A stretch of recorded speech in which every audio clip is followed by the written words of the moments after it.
Moving slightly forward upon the timeline of theological emergence, we have Panentheism,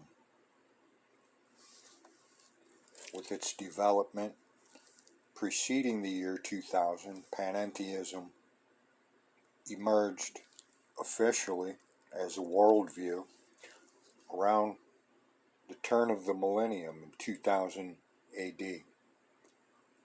Process theology, open theism, process theism, and relational theologies have commonalities to the panentheistic metaphysical worldview.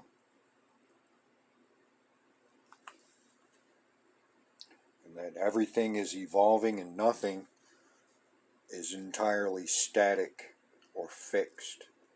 Everything changes.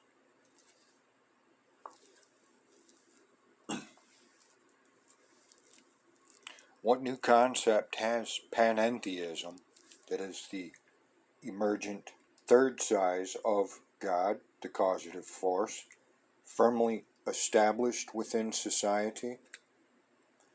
The causative force, or God, is so big, conceptually, she includes everything, even the universe, truly omnipresent,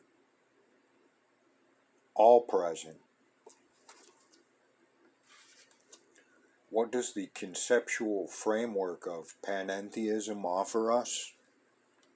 Panentheism, the term, was first used by Krauss.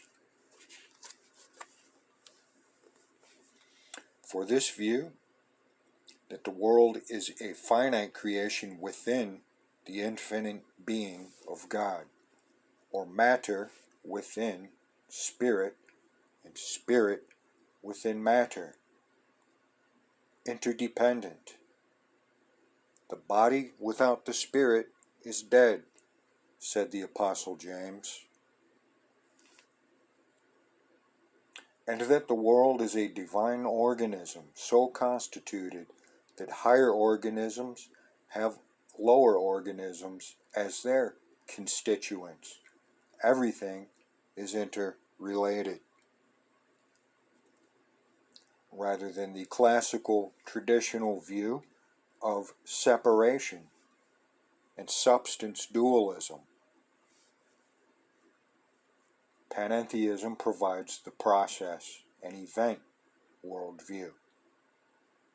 Indeed, organic relationships characterize the cosmologies of panentheists rather deeply.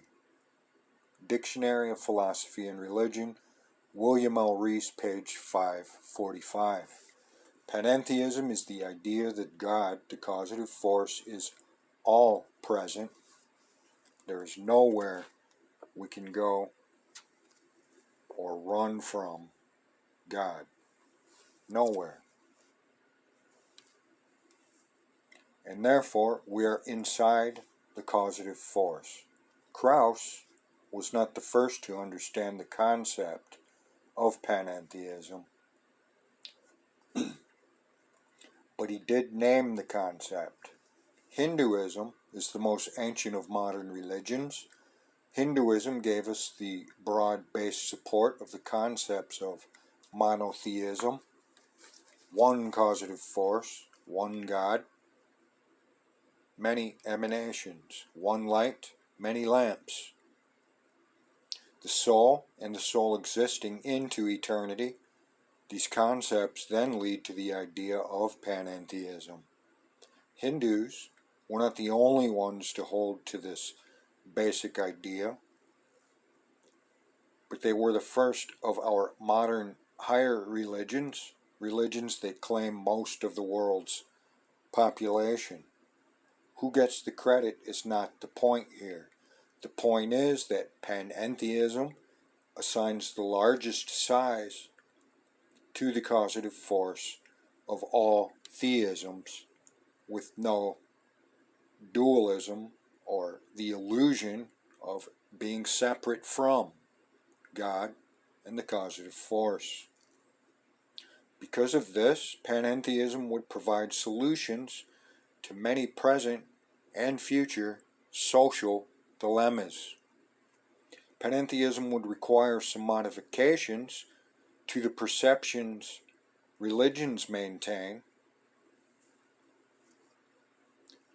being in common with process, open, and relational theologies, but it in no way interferes with the basics of what any of them teach.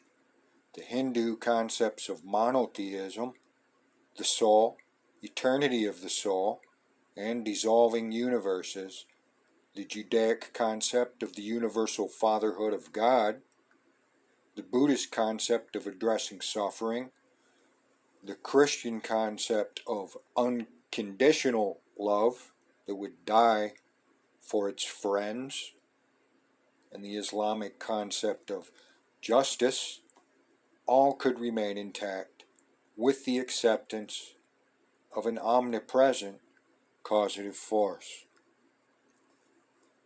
A maximal size. Panentheism reinforces and provides the understanding of why these ideas are so crucial to the soul itself.